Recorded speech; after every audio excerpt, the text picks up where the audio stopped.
Kingdom Come Deliverance 2 is a great game. The Bohemian epic comes 7 years after the launch of the original unlikely RPG hit, picking up with protagonist Henry as he ventures to a new part of the country with Lord Capon to deliver a message in their search for allies in a war between kings.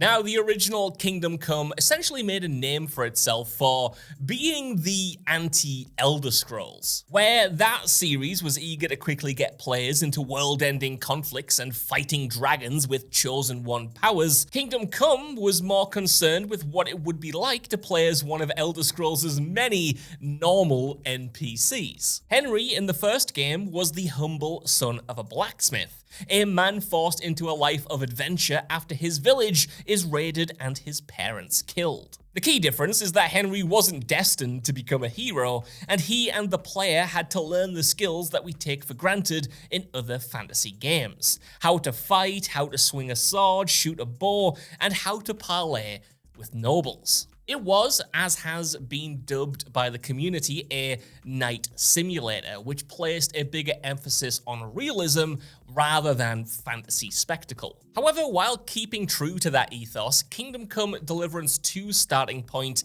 might be more agreeable to those put off by the difficulty curve in that first game. That's because Henry's already put in the graft to learn the basics in that first game, and as such, begins the second with a more familiar set of skills. It's only a few hours before you're confidently taking on multiple enemies in combat, sneaking through camps and performing stealth kills, and talking your way out of places that a commoner like you shouldn't be allowed to be in. That's not to say that the sequel loses the demanding edge of its predecessor, however. After a lengthy opening, you're thrown into the world proper without a pot to piss in, forced to get yourself some clothes, weapons, and figure out a single objective: how to gain access to an upcoming wedding. Though somewhat overwhelming, Kingdom Come's first hours spent getting to grips with the mechanics, world, and rules proved to be incredibly rewarding. You will make mistakes, probably piss someone off for trespassing, get into a fist fight that you shouldn't, or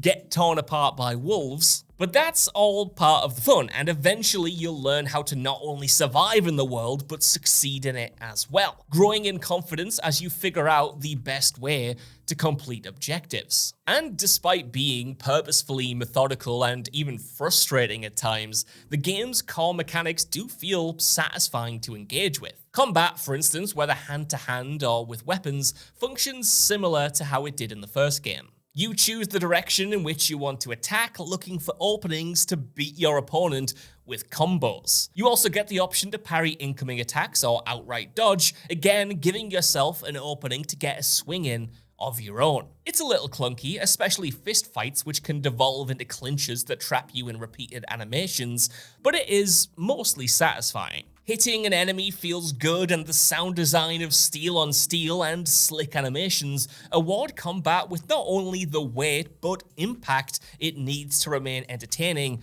for the full duration. It helps that there's always more to learn on your adventures as well, with new techniques being taught and picked up along the way that can radically alter your options in combat, and as such, allows it to grow deeper as the game progresses. The only issue is, while working pretty well in smaller scraps, combat also takes center stage in the game's biggest and unskippable set pieces. While visually impressive, the gameplay here never quite feels like it can match the scale of what's being visually represented. The methodical clunkiness that makes one-on-one fights satisfying just feels like jank in battles with tens of enemies. These scenes can devolve into just button-mashing, brain-dead enemies in order for the game to sell the grandiosity of the scene, sacrificing the complexity and player choice that players are usually given in these missions. These moments might have worked as power fantasy respites, but the systems don't feel built for them. Sword fights on stairs in particular are about as fun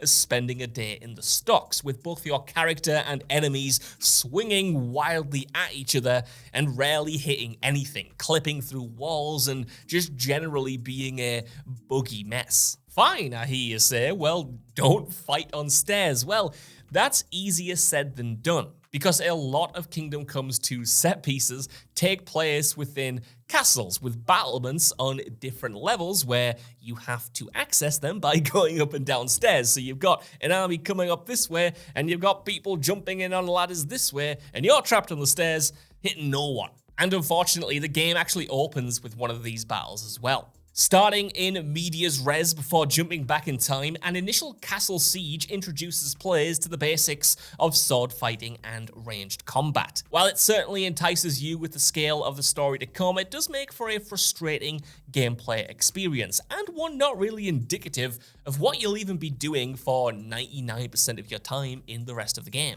For the most part though, it is only in these very scripted story missions where the gameplay feels half-baked. For the majority of the game, Deliverance 2's open design means there's always multiple ways to complete objectives in ways that indulge player experimentation. These missions fulfill that night simulator fantasy, as players get to handle situations to their choosing, sometimes being able to go off script entirely and find a solution that wasn't even presented to them. It kind of feels like you're breaking the game, but in a great way, like how you would do sometimes in the puzzles in Breath of the Wild. Though there will still be plenty of mandatory combat, there is a much larger breadth of options at your disposal to build your character how you want and figure out ways to complete objectives that best suit your own medieval fantasy. And it's in these moments of freedom where the game truly shines and stands on its own as a truly great and innovative RPG. The game's approach to dialogue, for instance, while initially reminiscent of similar titles,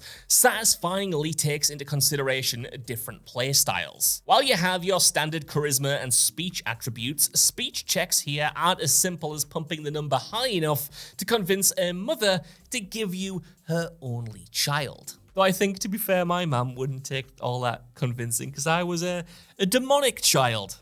Believe it or not. I know you would never guess.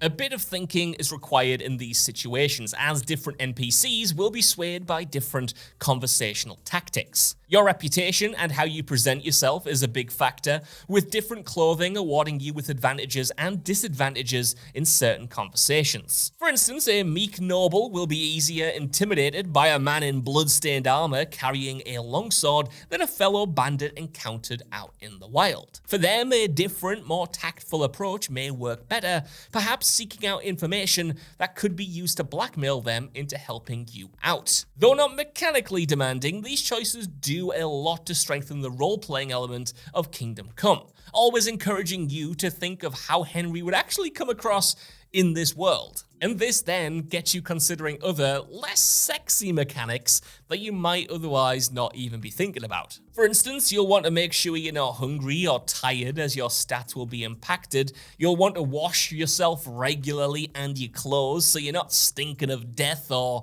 the bugs. And the fact that NPCs will comment on Henry's current condition incentivizes thinking about how you're playing as well beyond the hit to your stats. The systems all come together to increase the sense that you're living as a person who actually lives in the world, not a digital avatar that world is entirely constructed around. Those RPG systems take root in more conventional but equally well-designed systems as well. Kingdom Come has a leveling system that rewards you for specific actions and building a coherent playstyle, rather than having you manually raise attributes with points. So the more you engage in swordplay, the higher your level will be, unlocking perks and abilities you can choose to better kit out your Henry. It's a rewarding system, and one flexible enough to allow you to adapt as you get to grips with all of the skills while you progress throughout the game. And generally speaking, the breadth of the world here is easily one of Kingdom Come 2's biggest strengths. And not only is it hugely detailed, but it's also incredibly reactive as well. As mentioned, your character's clothing, the cleanliness of their appearance, and their stench will all be commented on by NPCs. Likewise, being drunk or sober also goes noticed by the civilians of the world, and results in some especially humorous line deliveries and animations from Henry in conversations. The way you've previously engaged with characters also persists throughout the game as well, with favors being returned and acknowledged, as well as crimes and brawls being commented on. it's an ambitious interconnected web of systems that mostly succeeds in creating the illusion that all of your actions have consequences. Sadly, the Reactive World fares far worse with the implementation of the game's Reputation system, which does have a tendency to bring that great illusion crashing down. Most towns and settlements have their own assigned reputations, meaning they'll remember whether you've helped out the community or decided to be a right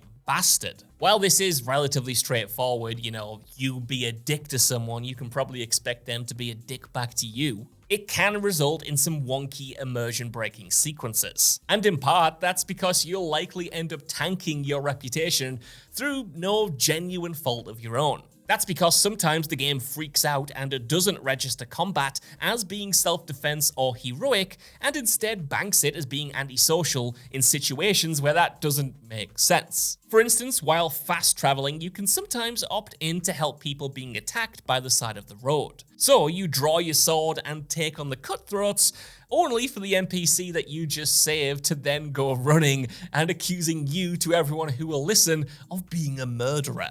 As a result, these random encounters can sometimes feel like they're way more hassle than they're worth. When working as intended, they are a nice little slice of emergent gameplay, but when the AI scripting breaks and you're punished for stopping and helping someone in need, it rarely feels like it's worth the risk. And though annoying in the moment, this is worth pointing out because it can have major ramifications down the line. During one lengthy questline, for instance, in my playthrough, Henry became the savior of a troubled camp of nomads. Over the course of a few hours, I helped out the community with all of its issues, reuniting family members, mending burned bridges, and saving people from certain death. In the final cutscene, one of the characters, an elderly merchant, told Henry that he was a good man who she thought of as practically her own son, and that he was welcome in the camp anytime you wanted. Then the questline finished and the general reputation system kicked in, and because my reputation in this area was extremely negative through some of the bugs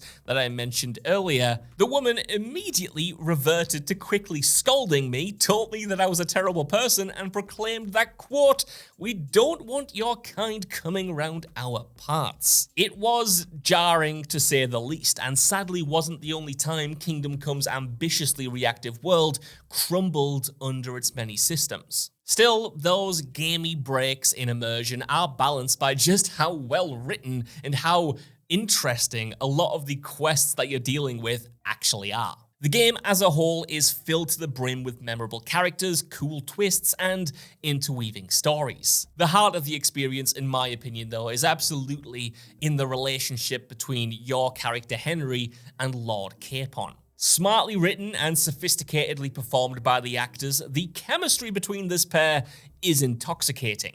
They toe the line between being unlikely brothers in arms and also victims of their own society in a way. What I mean by that is, despite his capabilities, Henry is still ultimately subservient to his lord, creating a clear distinction between commoner and nobility that, while pushed by Henry, is ultimately upheld. It's an interesting dynamic to say the least, with Henry's aggravation at Capon's entitlement making for some hilarious and yet strangely emotional arguments in the early part of the game especially. Capon especially, I think, could have been gratingly one note. You know, the noble who refuses to muck in with his men even when the situation demands it.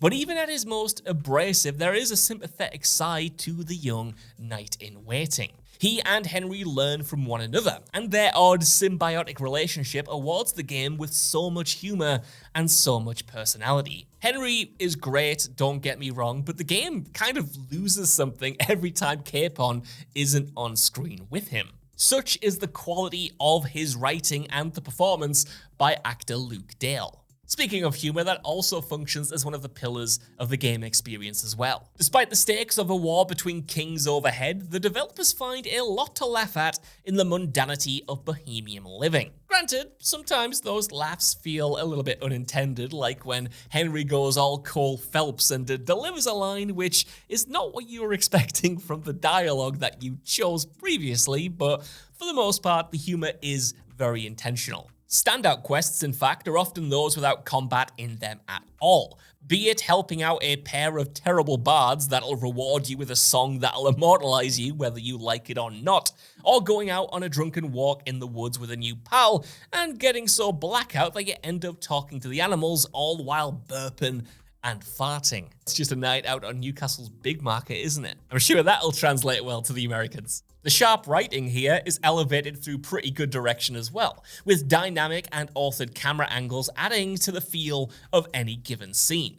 This authorship is an impressive touch as well, as even 80 hours in, it's tough to spot a cutscene that feels slapped together with the easiest blocking. There's always something interesting going on with the presentation. Kingdom Come 2's larger story is thankfully satisfying as well. Broadly, it continues the story of two warring kings and the political games, betrayals, and battles that come with the conflict. Now, as I've mentioned before, I actually bounced off the original game, so didn't even finish the story, but it was very easy for me, essentially a newcomer, to pick up everything I needed to by the time the introduction was done.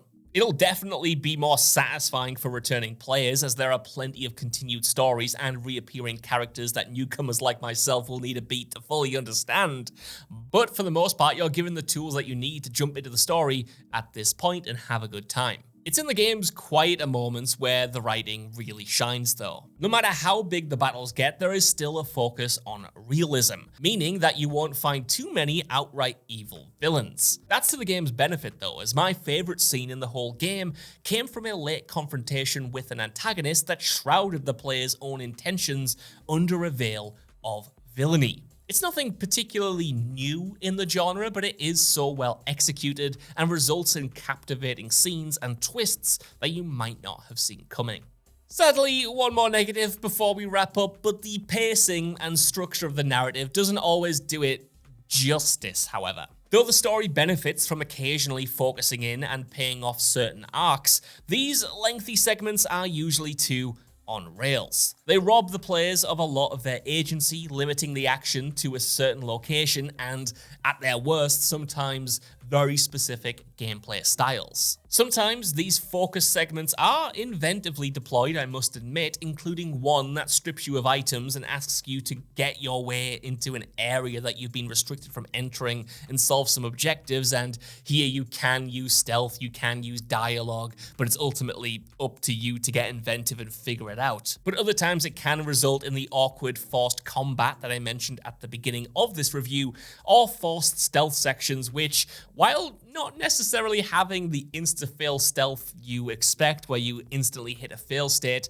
practically work the same because you're not going to be able to escape or fight 50 enemies that are then called towards you. Again, I think in moderation, these different shifts in approach could be fine, but for the most part, I do think these shifts could have made for a nice change of pace, but they just last a little bit too long, and when the gameplay gets so restrictive like that, you kind of end up just pining for the open world to come back. Fortunately, when that open world comes back, it's game on. Overall, while I do clearly have some gripes with Kingdom Come 2, for the most part, they absolutely do not overshadow the vast amount of time that I enjoyed myself with the 80 hours I put into the game. Across those hours, there was never a lack of intrigue, and even in the most frustrating moments, the compelling story and setting were enough to keep me going. I didn't get to mention it really in the body of this review either, but I hope the visuals that you've seen have done it justice. This thing is